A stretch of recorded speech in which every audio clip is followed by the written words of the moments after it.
जो हम लोग बच्चन में देखे कि एली एली सबक तानी, हे मेरे परमेश्वर मुझे क्यों छोड़ दिया।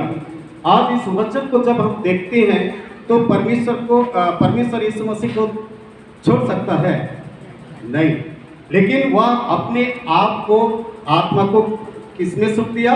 यीशु मसीह में, परमेश्वर में, पिता में, है ना। यीशु अपना आत्मा को परमेश्वर के हाथ में सौंप दिया। अगर हम वचन में जगह देखते हैं तो हम लोग देखते हैं कि मत्ती रचित सुसमाचार 28:20 में भी, मैं जगत के अंत में सदा तुम्हारे साथ रहूंगा, मैं तुझे कभी ना छोड़ूंगा और कभी ना त्यागूंगा। और यूहन्ना रचित सुसमाचार 14:18 वचन में भी जब हम लोग देखते हैं तो वहां पर भी लिखा है कि तुझे आना नहीं छोड़ूंगा। ये सारी बातों को जब हम लोग स्मरण करते हैं, याद करते हैं, तो प्रभु परमेश्वर यीशु मसीह को छोड़ा नहीं, पर यीशु अपने आत्मा को प्रभु के हाथ में सौंप दिया। और हम लोग विश्वास वाक्य में भी बोलते हैं मर गया, मारा गया बोलते हैं कि मर गया बोलते हैं हम? मर गया। वहां पर मारा गया नहीं कहा है, मर गया, वह तीसरे दिन मृतकों में से जी उठा। तो ये सारी साबित होता है। आज यीशु मसीह को नबियों के द्वारा से, भविष्यवक्ताओं के द्वारा से कहा गया था, वो पूरा हुआ। अगर यशायाह नबी की पुस्तक 53 उसका 12 वचन में देखते हैं तो वह कहता है अपराधियों के साथ गिना जाएगा। क्या प्रभु यीशु मसीह अपराध किया था? नहीं, अपराध नहीं, लेकिन आपका पाप और मेरे पाप की वजह से अपराध या डाकुओं के साथ गिना गया। और आज उस समय भी उस यीशु मसीह के साथ 2 डाकू लोग थे, और एक डाकू क्या करता है? पछतावा करता है, मन फिराता है। उस डाकू को कहा जाता है कि जब यीशु मसीह जब बालक था, उसको गलील से कहाँ ले जा रहे थे? मिस्र देश। उस समय उन डाकू ने उनको छेक रखा था, और एक जो डाकू पछतावा किया, वो डाकू उसको देखा और उसको उसके चेहरा को देखा और उसको कुछ नहीं किया, उनको छोड़ दिया गया। ऐसा वही डाकू पछतावा किया, और दोनों डाकू के लिए पछतावा का अवसर था, दूसरा डाकू को भी अवसर था। 6 घंटा यीशु मसीह के साथ उस क्रूस पर लटकाए गए थे, उसके लिए भी मौका था, लेकिन वो यीशु को नहीं पहचाना, या वह छुटकारा तो पाना चाह रहा था। क्या चाह रहा था? छुटकारा पाना चाह रहा था कि कैसे इस क्रूस से हम छुटकारा पाएं, लेकिन वह अपने आप को दीन नहीं किया या नम्र नहीं किया, अपने को नहीं देखा। वो तो चीज वस्तु को देखा, अपने आप को देख रहा। अगर यीशु मसीह को देखता तो वो भी छुटकारा पाता। तो आज मैं कहना चाहता हूं कि आप और हमारे लिए भी अवसर दिया गया है। क्या आप लोग छुटकारा पाना चाहते हैं? छुटकारा पाना चाहते कि नहीं? चाहते हैं। तो आज उस डाकू के समान अपने आप को क्या करना पड़ेगा? दीन और नम्र बनना पड़ेगा। जैसे हमारे माता बहने ने गीत गाया कि दाहिने ओर का डाकू पछतावा किया, मन फिराया। आपके लिए, मेरे लिए भी अवसर है। आज यीशु मसीह छोड़ा नहीं, पर उसको हम जिस समय से प्रभु यीशु मसीह जन्मा, उसी समय से उसका त्यागा जाना को हम लोग देखते हैं।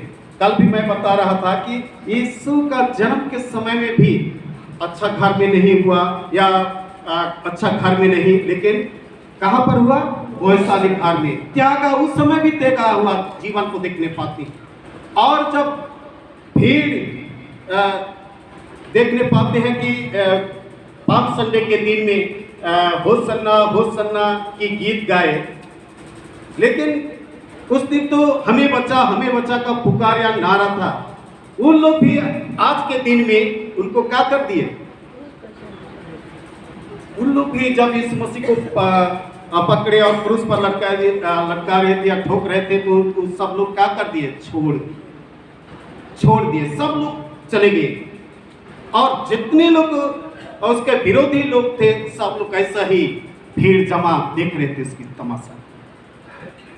तो आज उस भीड़ में से हैं, या तो हम सबके प्रस्ताव के साथ आज यीशु मसीह के पास आए हैं। ये आप तक यीशु मसीह के मुंह से कभी गलत शब्द नहीं निकला। अगर हम पहला पत्रस उसका 2 उसका 22 वचन में कोई भी पढ़ देंगे,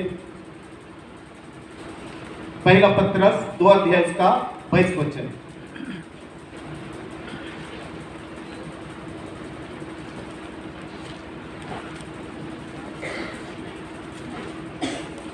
जल्दी से पढ़ देंगे। इतने सारे लोग में किसी न तो उसने पाप किया और न उसके मुंह से छल की कोई बात नहीं। क्या बोला है? ना तो उसने पाप किया, ना उसके मुंह से छल की बातें नहीं निकली, तो भी उसको क्रूस पर लटका दिया गया।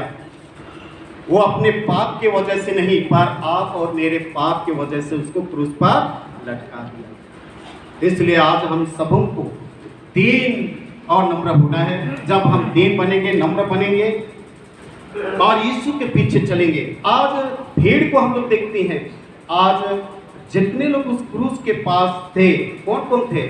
आज हम लोग पहला पाठ वचन में पढ़े, यीशु की माता मरियम और क्लियोपस की पत्नी मरियम और मगदलिनी और सलोमी, ये 4 स्त्रियां, और उसके साथ एक चेला था। कौन था?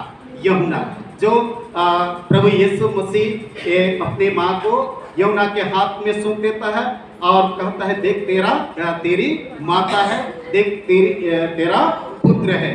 इस तरह से आज हम लोग देखने पाते हैं। तो इस तरह से आज यीशु मसीह हर एक लोगों के लिए चिंता करता है, आपके लिए भी चिंता किया और अपने आप को कुर्बान किया। तो आज अपने जीवन को हम प्रभु यीशु में समर्पित करें, पर प्रभु यीशु मसीह में समर्पित करें, क्योंकि समर्पित का जीवन ही आज उद्धार का जीवन है। यीशु मसीह जगत में आया, अपने आप को समर्पित कर दिया परमेश्वर के हाथ में और वह जी उठा। आपको भी हमको भी आज समर्पित का जीवन जीना है, जिसके द्वारा हम एक दिन जी उठेंगे। आज हमारे प्रचारक साहब बोल रहे थे कि उसकी देह और लहू को खाने और पीने के द्वारा से हम एक दिन जी उठेंगे, जिसको यूहन्ना रचित सुसमाचार 6 उसका 54-55 वचन में लिखा है। तो उस वचन पर विश्वास करें। आज विश्वास के साथ आते हैं, हम जीवन को पाएंगे। इन्हीं वचनों के द्वारा से प्रभु आप सबों को आशीष दें। आमीन।